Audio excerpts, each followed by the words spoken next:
Happy Wednesday, everyone. Today we are going to be focusing on how Jesus is the bread of life.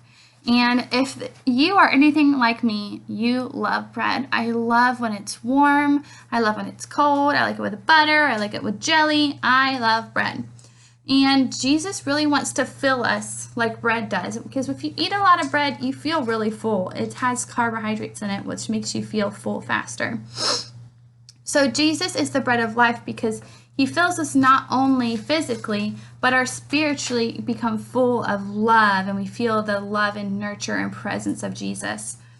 Before Jesus came around, there was a guy named Moses. And if there's not anything you know about Moses, you should know about the story of the burning bush. And this is when Moses was really scared to give a speech. And Jesus appeared to him as a burning bush, or God did at the time, not Jesus.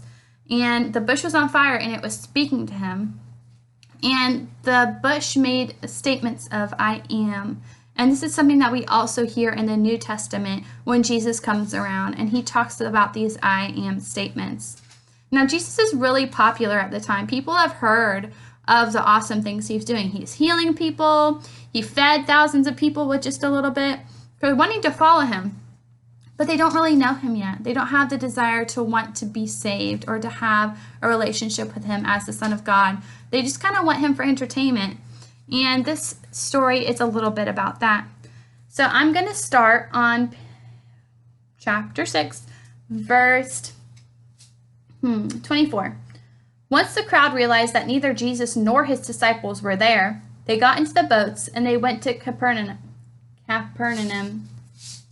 Don't know how to say that very well. In search of Jesus. When they found him on the other side of the lake, they asked him, "Rabbi, when did you get here?" Jesus answered, "I tell you the truth, you are looking for me, not because you saw miraculous signs, but because you ate the loaves and had your fill. Do not work for food that spoils, but for food that endures to eternal life, which the Son of Man will give you.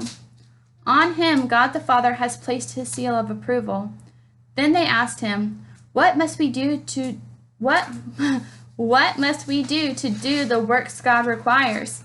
Jesus answered, "The work of God is this, to believe in the one he has sent." So they asked him, "What miraculous signs then will you give that we may see it and believe you? What will you do? Our forefathers ate the manna in the desert, as it was written, He gave them bread from heaven to eat." Jesus said to them, "I tell you the truth, it is not Moses who has given you the bread from heaven, but it is my Father who gives you the true bread from heaven. For the bread of God is he who comes down from heaven and gives life to the world."